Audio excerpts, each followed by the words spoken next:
Memegang mushaf untuk orang yang berhadas kecil dulu ya, berhadas kecil. Orang yang berhadas kecil ya, memegang mushaf hukumnya boleh menurut jumhur, bahkan menurut mazhab Syafi'i. Tapi kata Imam Nawawi dan kata ulama mazhab Syafi'i, afdolnya yaitu adalah berwudu. Mazhab Syafi'i juga begitu. Ya, afdolnya adalah berwudu dulu baru megang mushaf. Tapi hukumnya boleh menurut jumhur. Semuanya nggak ada yang beda pendapat. Ya, dibolehkan orang berhadas kecil belum wudu. Tapi untuk mazhab Syafi'i mengatakan sunnahnya afdolnya harus wudu. Mazhab Syafi'i dalam urusan ini lebih keras.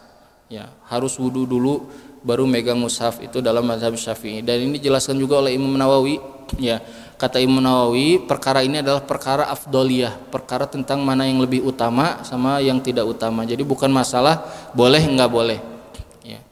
Nah, yang kedua, sekarang orang yang memegang mushaf, ya, orang yang hadas besar. Hadas besar itu apa saja? Junub, haid, dan nifas. Orang yang junub, haid, dan nifas semua sepakat. Tidak ada satupun yang berbeda, ya, kecuali Imam Bukhari. Ini juga kesimpulan dari para ulama tentang Imam Bukhari, tapi wallahu alam. Tapi dari sisi mazhab semuanya, Hanafi, Maliki, Syafi'i, Hambali, semua mengatakan orang yang hadas besar tidak boleh megang mushaf. Ibu-ibu haid nggak boleh megang mushaf, ibu-ibu nifas nggak boleh megang mushaf, bapak-bapak yang junub nggak boleh megang mushaf. Ya, hukumnya haram. Nah, gimana Ustadz baca Al-Quran? Nah, baca Al-Quran beda sama megang mushaf. Adapun baca Al-Quran bagi yang hadas besar, maka hukumnya apa? Hukumnya khilafiyah. Nah, sekarang barulah ada khilafiyah. Kalau tadi mas sepakat, sekarang baru khilafiyah. Khilafiyahnya dalam perkara apa? Megang mushaf, baca Al-Quran bagi yang hadas besar. Baca Al-Quran bagi yang hadas besar, jumhur madhab yaitu Hanafi, madhab Syafi'i, dan madhab Hambali mengatakan tidak boleh baca. Orang yang haid, nifas, dan junub. Kecuali mazhab Maliki, mereka mengatakan, mereka memisahkan antara junub, haid, dan nifas. Kata mereka orang junub nggak boleh, adapun yang haid dan nifas masih boleh baca.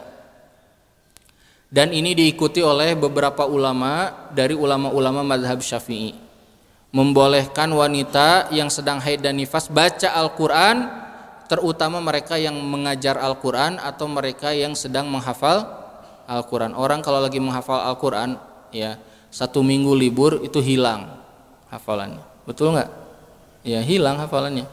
Orang yang lagi menghafal Al-Quran, ya, misalnya haidnya biasanya 15 hari, wah sudah itu bakal hilang. Maka kata para ulama ini, mazhab Maliki dan beberapa dari mazhab Syafi'i, beberapa ulama mazhab Syafi'i mengatakan boleh bagi wanita yang haid dan nifas baca, bukan megang mushaf ya, baca Al-Quran, ya, kan tidak perlu dipegang mushafnya, atau menggunakan apa? Menggunakan alas, ya, menggunakan alas. Nah, boleh baca, ya, tapi tidak pegang mushaf.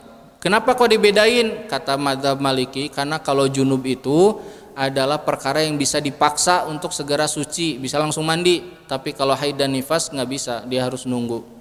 Nah, maka dia boleh baca Al-Quran. Ini khilafiyah. Tapi kalau misalnya mengatakan boleh kok pegang juga, boleh ini khilafiyah, nah, ini nggak benar. Jadi harus tahu dulu mana yang khilafiyah, mana yang ijma, gitu ya.